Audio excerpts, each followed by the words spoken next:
Welcome to the Waterloo podcast. My name is Martin Aaron. Since the year 2000, I've been building a database of the British Army at Waterloo. By compiling original records from the Public Record Office and regimental archives, I've gathered information about each of the 33,000 British combatants in 1815. This podcast series examines that data.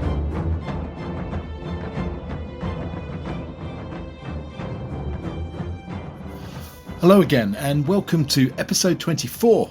This week we begin a three-part series looking at the three light cavalry regiments of Grant's Brigade of Cavalry.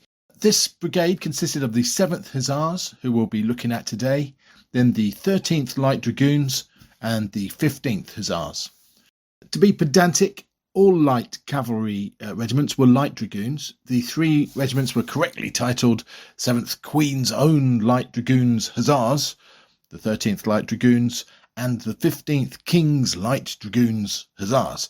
But for the sake of convenience, I'll be referring to these three regiments by their simplified titles. So we've had three previous episodes on regiments of Light Dragoons, but this is the first time we've looked at a regiment of Hussars. What was the difference? Well, absolutely nothing in terms of their role, being used predominantly for scouting, probing the enemy's positions, seeing off their enemy counterparts, and also being an effective shock attack weapon. The actual only difference between Hussars and Light Dragoons, in the British Army at least, was the expense of the uniform. Hussars wearing a much more elaborate get-up, all braid and expensive fur trim, compared, as you can see here, with the simpler, more workmanlike attire of a Light Dragoon. And this difference in the flashiness of the uniform was accompanied by an enhanced social kudos and fashionability. It was more expensive to be an officer in the Hussars, and so naturally became desirable regiments for the dandies of Regency Britain, and thus inevitably the darlings of royal patronage. So the 7th are the Queen's Own Hussars, while the 15th were the King's. So, let's begin, as always, by finding out who these men of the 7th Hussars were, with our usual two questions: where were they from, and how experienced were they? The regiment in 1815 had a nominal strength of 20 combatant officers and 420 other ranks. There's birthplace data for 324 of these 420 other ranks, so 77%, and looking at this chart, we can see that once again, this is one of those overwhelmingly English regiments, with Englishmen making up 310 of the 324. That's 96%, leaving just 6 Scottish, 3 each from Ireland and Wales, and 2 other men, Troop Sergeant Major Henry Muller, a German, and Private Thomas Welch from the Isle of Man. In terms of counties, the men came from all over England, from 34 different counties. You can see here the spread, with Surrey in 4th place, Suffolk and Somerset tied in 2nd place, and Middlesex, nearly all Londoners, being the most common county of birth. In terms of age, there's a birth date for 262 men. There's a sample size of about 62%. We can see it was a relatively old group of soldiers, a third of them aged over 30 in 1815, and the mean age at Waterloo being 28. In fact, many of the youngest men in the regiment were the officers that commanded it. Lieutenants John Daniels and Frederick Towers were just 17 at Waterloo, and Robert Uniacke, aged 19. With the exception of old Arthur Myers, the regiment's adjutant, none of the 12 lieutenants were older than 24.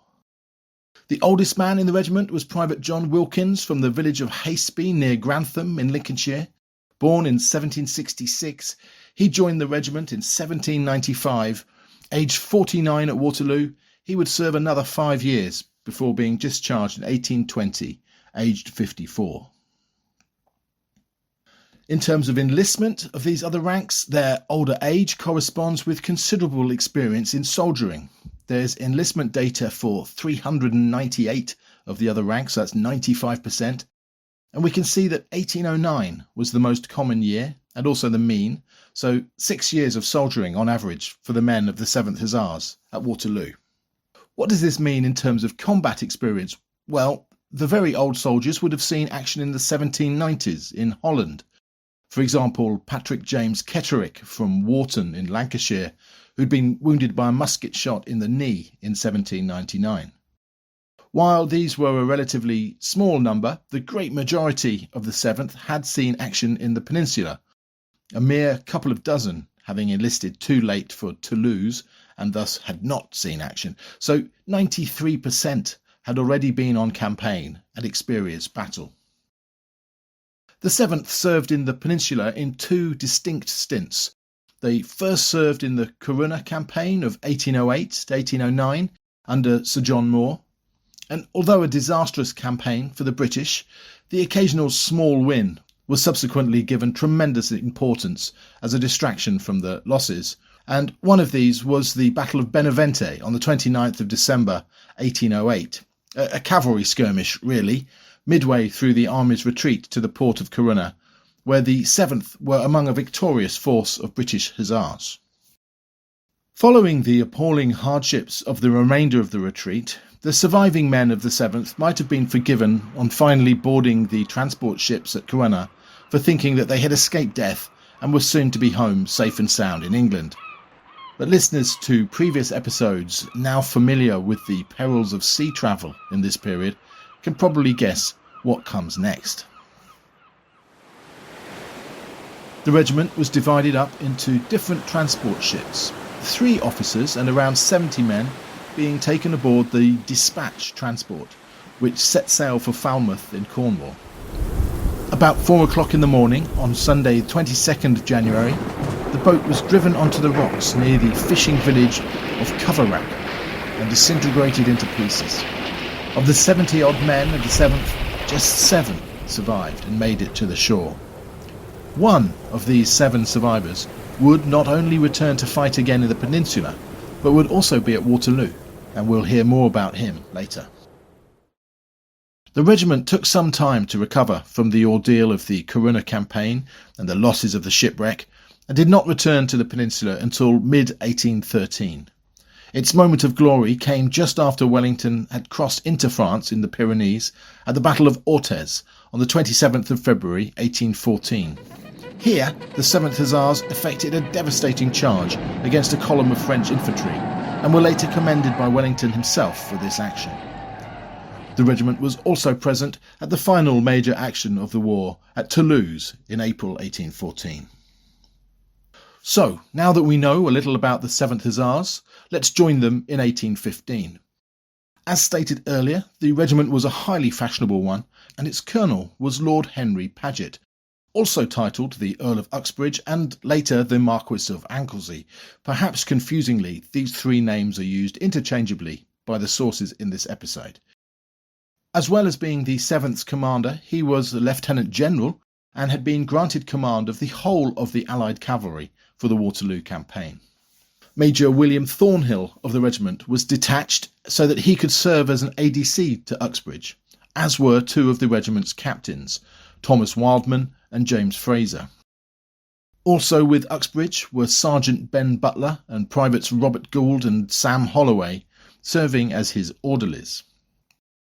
These dashing men of the 7th, in all their finery, were in high demand as ADCs, and Captain Edward Keane was also absent from the regiment, serving as ADC to Major General Vivian, and accompanied by Troop Sergeant Major Thomas Jarvis and Private Richard Crutchfield, who were Vivian's orderlies.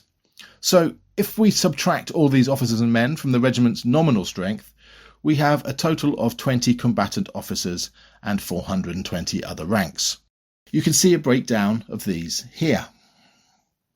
The regiment was commanded by Sir Edward Kerrison, who had led the charge at Orthez, for which he'd been especially commended by Wellington. Grant's brigade arrived too late on the 16th of June to take part in the Battle of Quatre Bras, but bivouacked on the battlefield surrounded by the French and Allied dead and wounded. The 17th of June is usually seen as the day between 2 great battles, Quatre Bras and Waterloo, but arguably for the 7th Hussars it was the key day, Their moment in the spotlight and their fight with the French cavalry at Genappe would be a significant one. In the morning of 17th of June, the day after Quatre Bras, the cavalry under the command of Lord Uxbridge remained in position until all of the Allied infantry had been withdrawn and begun their retreat northwards to Waterloo. The Allied cavalry, who had already that morning been engaged in tentative skirmishing with their French counterparts, then also began to retire, acting as rearguard. The moment the British and Allied cavalry began to retire, the French spurred their horses into pursuit. Captain Standish O'Grady from Limerick writes, "The French, the moment they perceived we were really retiring, gave 3 cheers and advanced in very great force against us. We well knew the danger and difficulty of the task allotted to us, and every officer and soldier exerted himself to the utmost of his power to support the honour and reputation of his regiment. Thus we continued disputing the ground by inches until nearly 5 in the evening, when the enemy called in all his skirmishers." In this role, the regiment had what Uxbridge referred to as the post of honour, covering the retreat of the army from Quatre Bras on the main Brussels road. One of the regiment's 6 troops was sent out to skirmish under the command of Major Hodge, thus forming the very tail end of Wellington's army. The heavens opened, and conditions quickly became terrible, slow progress being made in the pouring rain, as horses became mired in the mud. This, however, hampered the French as much as the Allies, and on the whole was probably more help than hindrance to Wellington's retreat. Skirmishing continued until the town of Genappe was reached. The regiment passed through Genappe and then halted on the other side of the town in a column of divisions. They had to wait only 20 minutes before the French appeared, estimated at a strength of 14 squadrons, the head of this force consisting of young French lancers. Lieutenant Standish O'Grady again describes looking down on their position. For about 15 minutes they remained in the jaws of the town, their flanks being protected by the houses, and the streets not being straight, and those in the rear not knowing that the front were halted. They soon became so jammed that they could not go about. In this state of affairs, Lord Anglesey gave us orders to charge them, which we immediately did. Private Edward Cotton of No. 3 Troop describes what happened next. The charge was gallantly led by the officers and followed by the men, who cut aside the lances and did all in their power to break the enemy, but our horses being jaded by skirmishing on heavy ground, and the enemy being chiefly lancers, they were rather awkward customers to deal with, particularly so as an arm which we were quite unacquainted. When our charge first commenced, their lances were erect, but upon our coming within 2 or 3 horses' length of them, they lowered the points and waved the flags, which made some of our horses shy. Lord Uxbridge, seeing we could make no impression on them, ordered us about. We retired, pursued by the lancers and the cuirassiers, intermixed. We rode away from them, reformed, and again attacked them. And Lieutenant O'Grady again. Of course, our charge could make no impression, but we continued cutting at them, and we did not give ground, nor did they move. Their commanding officer was cut down, and so was ours, and this state of affairs lasted some minutes. Exasperated by the loss of so many of his regiment against this seemingly unmovable force, Lord Uxbridge turned to the British heavy cavalry and ordered the 1st Life Guards to carry out the job at hand. As we heard in the very first episode of this podcast series, these huge men charged down the road into Genappe and succeeded where the 7th had failed, smashing into the French, inflicting great loss upon them and clearing them back out of the town.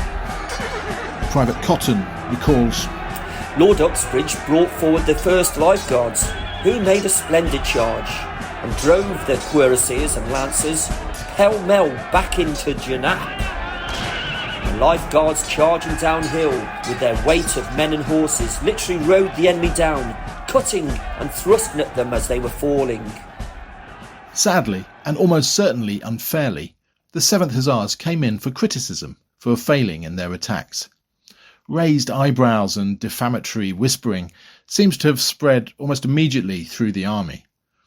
Ensign Charles Short of the Coldstream Guards, writing to his mother on only the day after Waterloo, included the lines, "The 7th Hussars behaved very badly on Saturday. They were ordered to charge the Polish lancers. When they got to them, the lancers remaining steady, they turned about and away they went. The lancers then charged them. Lord Uxbridge would have been taken only for our infantry, in consequence of some of the cavalry running away." It's clear that the men of the 7th were aware of such aspersions being cast, and it hurt. Lieutenant Standish O'Grady later wrote, I am aware that much misconception existed in the minds of many at the time, and of many more since, as to the conduct of the 7th Hussars who covered the retreat. I believe no regiment could have done more or done better than the 7th did upon that day. The mutterings about the conduct of the 7th must have been sufficiently slanderous and widespread to have come to the attention of Lord Uxbridge himself, who, 10 days after the battle, wrote the following letter to the officers of the regiment, reassuring them of his high regard for the regiment's performance. "It has been stated to me that a report injurious to the reputation of our regiment has gone abroad, and I do not, therefore, lose an instant in addressing you on the subject. The report must take its origin from the affair which took place with the advance guard of the French cavalry near Genappe on the 17th, when I ordered the 7th to cover the retreat. As I was with you and saw the conduct of every individual, there is no one more capable of speaking to the fact than I am. As the lancers pressed us hard, I ordered you not to wait to be attacked, but to fall upon them. The attack was most gallantly led by the officers, but it failed. It failed because the lancers stood firm, had their flanks completely secured, and were backed by a large mass of cavalry. The regiment was repulsed, but it did not run away. No, it rallied immediately. I renewed the attack. It again failed from the same cause. It retired in perfect order, although it had sustained so severe a loss, but you had thrown the lancers into disorder, who, being in motion, I then made an attack upon them with the 1st Life Guards, who certainly made a very handsome charge, and completely succeeded. This is the plain, honest truth.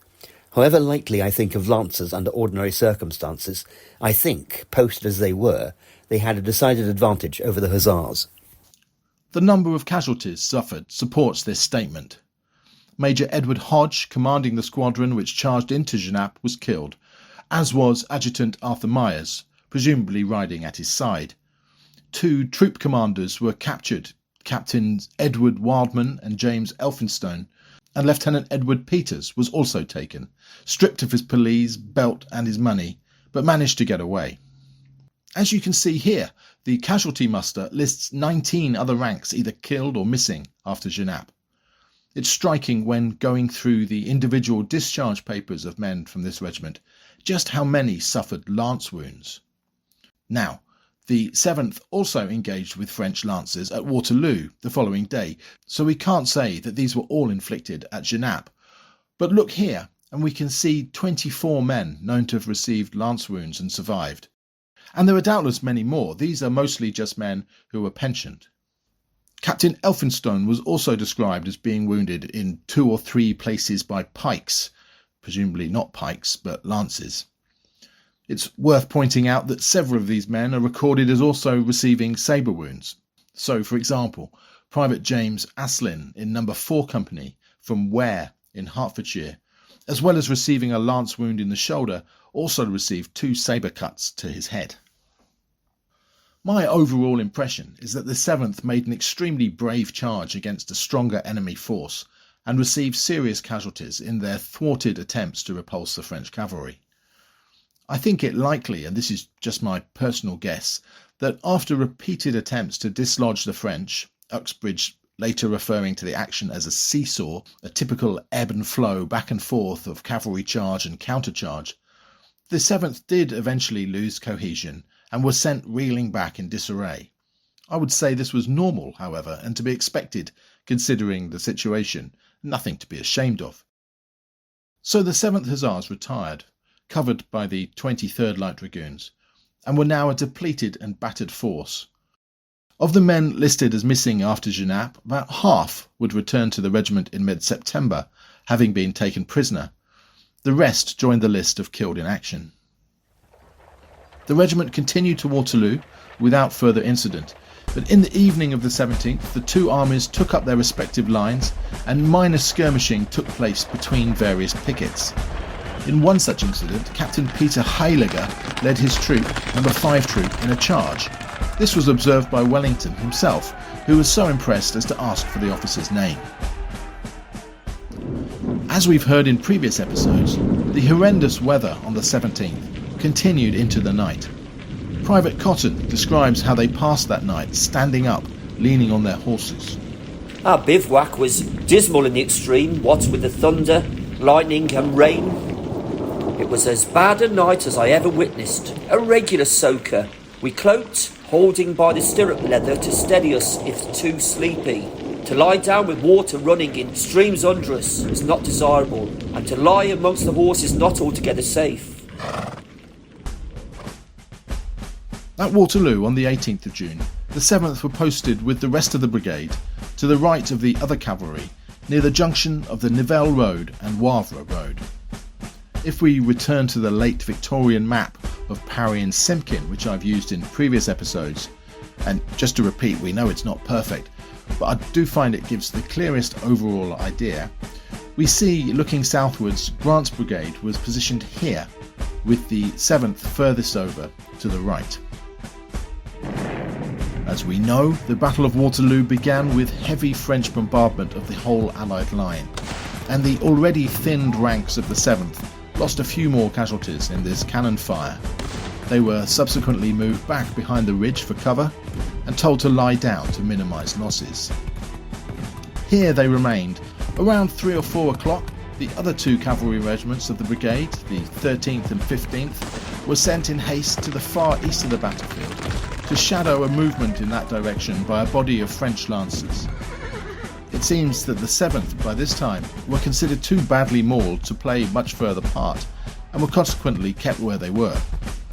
Captain Thackwell of the 15th Hussars later wrote, "The 7th Hussars were very weak, having suffered most severely at Genappe the preceding afternoon."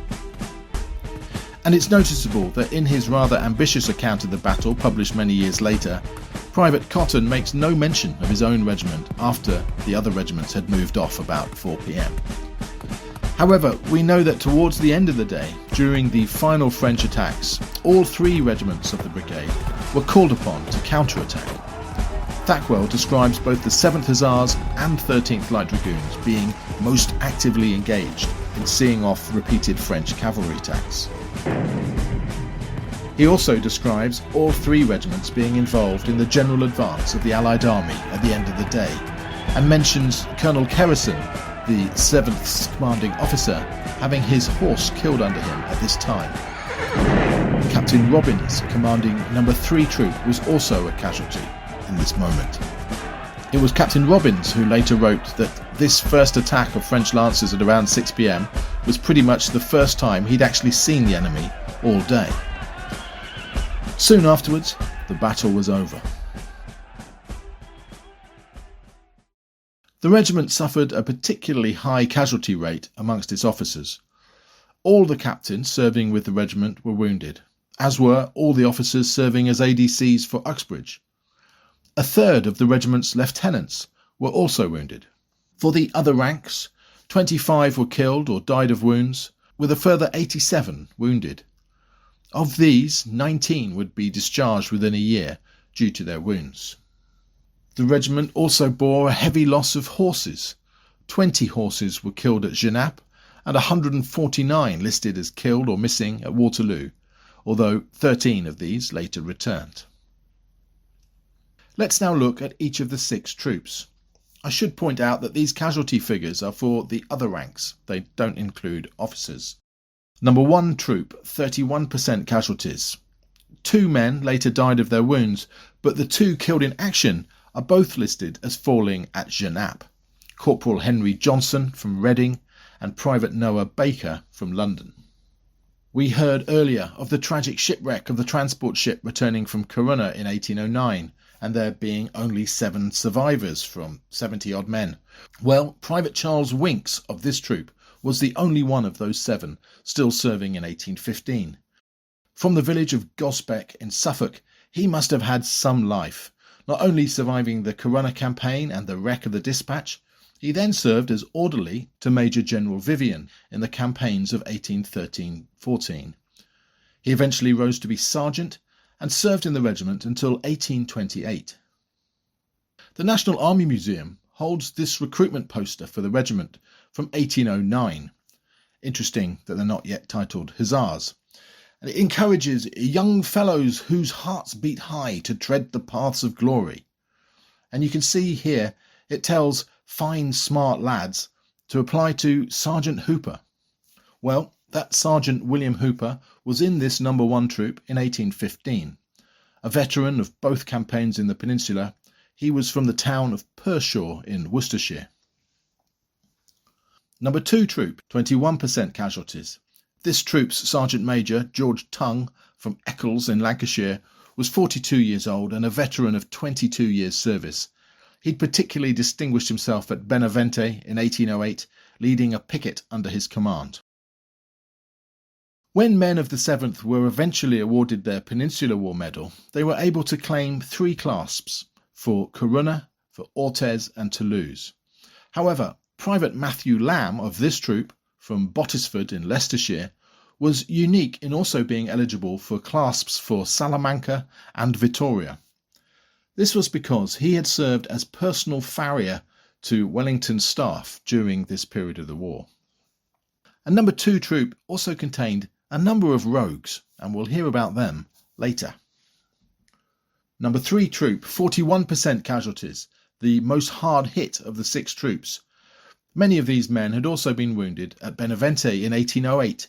One of these, Private Edward Thulby, had also been wounded in 1814, and then at Waterloo had his left ear sliced off by a French sabre. Following his recovery, he was appointed orderly to the Adjutant General. This company contained Private Edward Cotton, whose accounts of the battle we heard earlier, and we'll hear more about him in a moment. No. 4 troop. Poor Joseph Barker of this troop had been captured just 2 days into the retreat to Corunna on the 27th of December 1808. He was held prisoner first in Spain, then from 1810 at Saint-Louis prison in France, only being released in the peace of 1814 after 5.5 years of captivity. It's notable that the great majority of the wounds inflicted on men of this regiment were clearly from cavalry on cavalry combat, being nearly all sabre and lance wounds. However, Private William Fish of this troop, from the village of Hempstead in Norfolk, was one of the unlucky few to be hit by a cannonball, this carrying off part of his shoulder and exposing the bone. His case was one of those recorded and sketched by the surgeons in Brussels and now held in Edinburgh University Library. You can see here his wound was dressed with bandages and sticking plaster. He survived, but was discharged due to this wound the following year. No. 5 troop. This troop was commanded by Captain Peter Hayliger.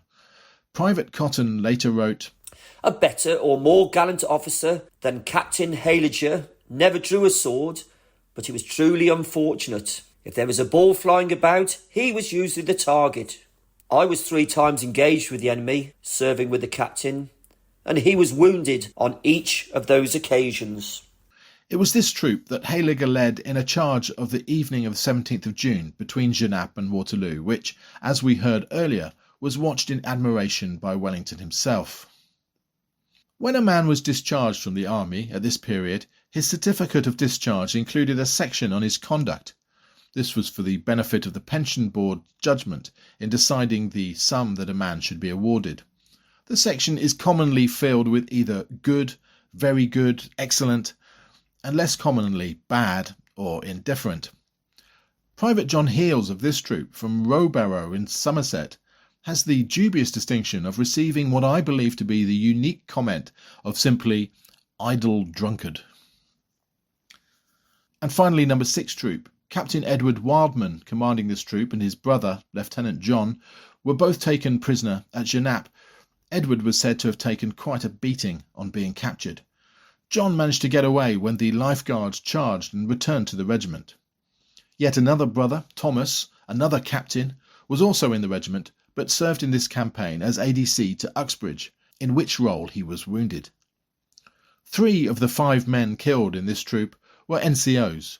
Sergeant William Haslop from Cambridge and Corporal Joseph Webb from London were both killed in action on the 18th of June, while Corporal David Fraser from Aberdeenshire died of his wounds at Antwerp on the 1st of July. It's probably worth repeating that I only include these percentage losses to get an indication of how the 6 troops fared in comparison with each other.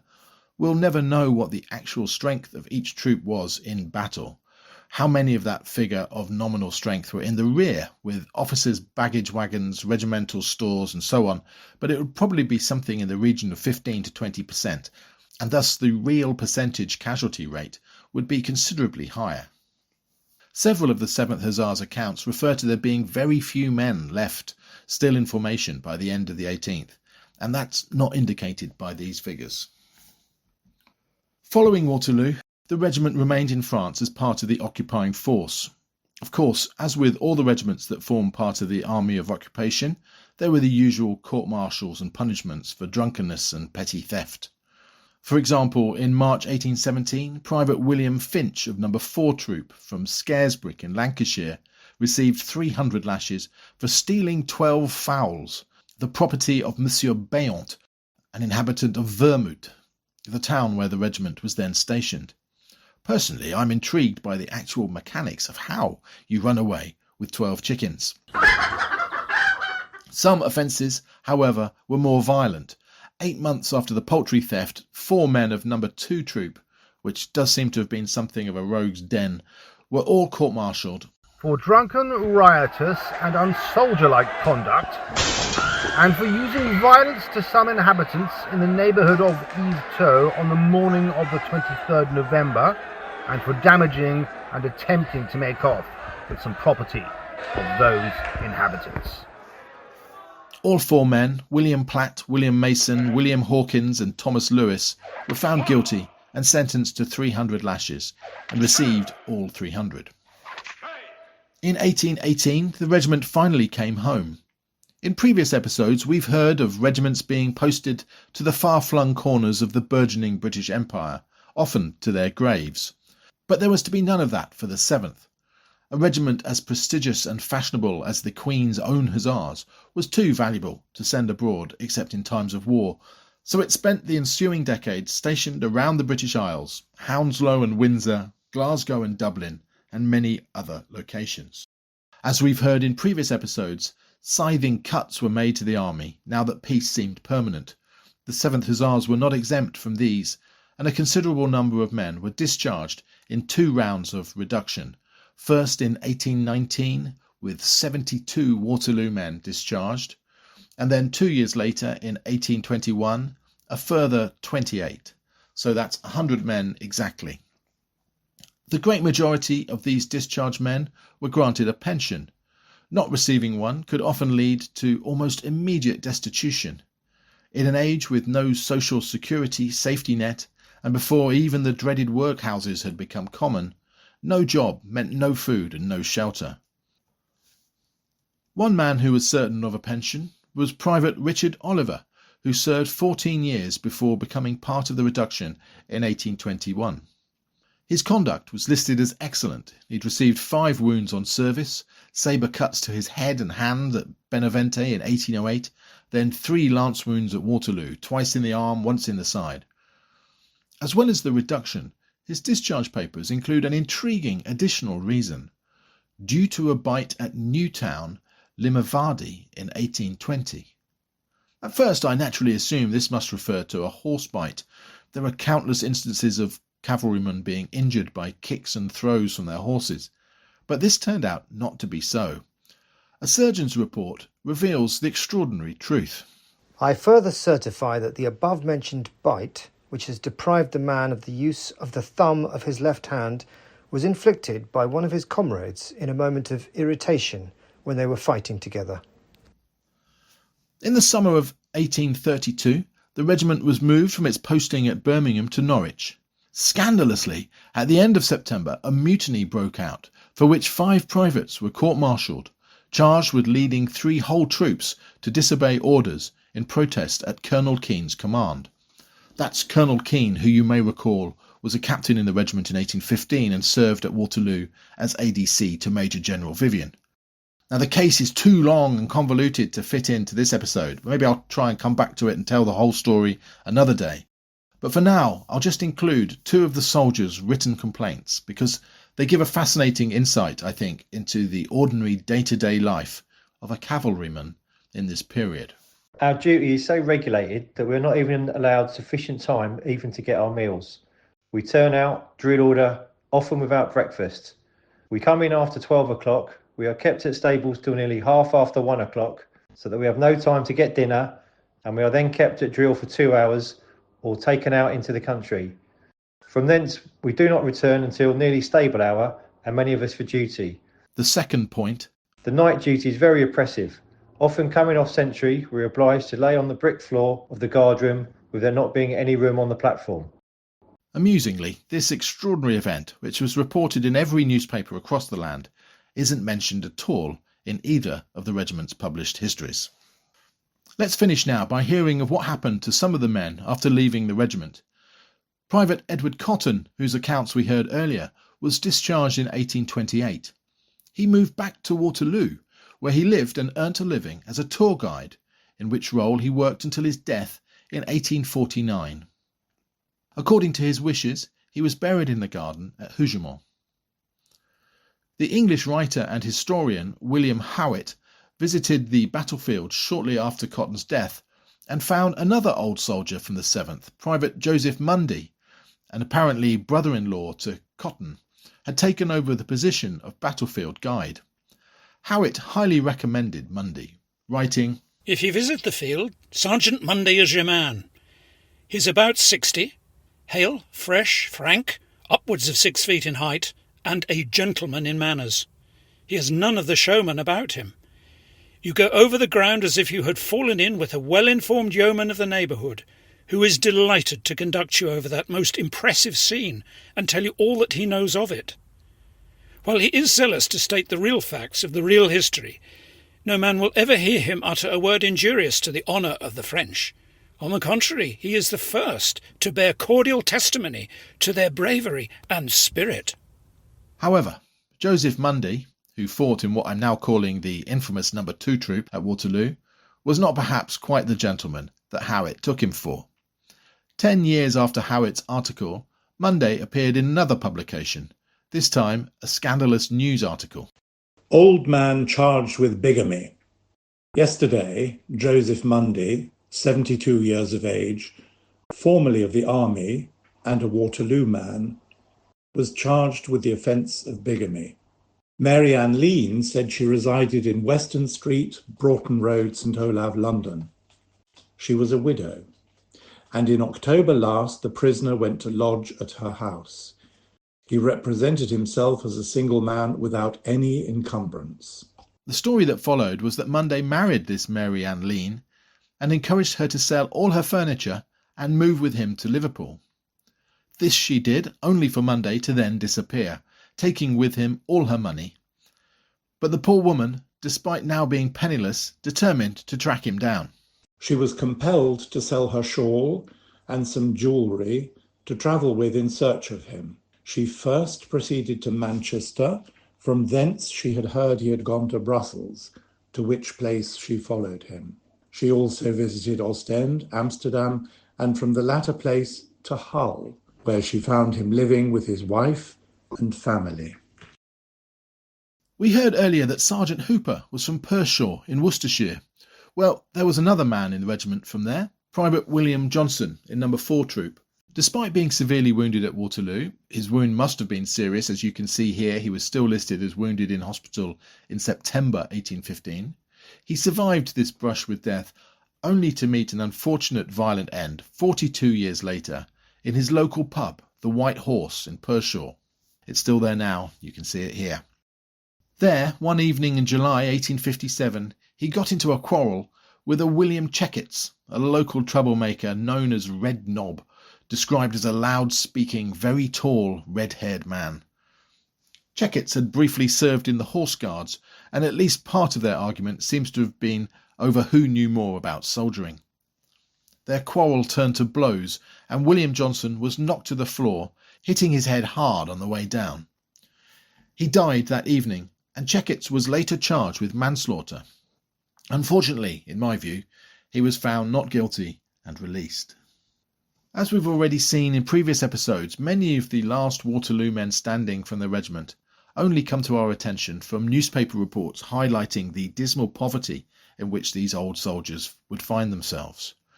In 1873, the Ipswich Journal published an account of various old soldiers of the district. One of these was Robert Smith of Melton, near Woodbridge, who'd fought and been wounded at Waterloo, and was now left at the age of 83 with nothing to subsist on but a pension of 6p a day for 6 years' service, which pension excludes him from parish assistance, whilst his age prevents him earning any more by the work of his hands, which he wrought with as long as 'twas able, so that he must, as he told me, the poor old soldier, with tears in his eyes, go to the Union House after all.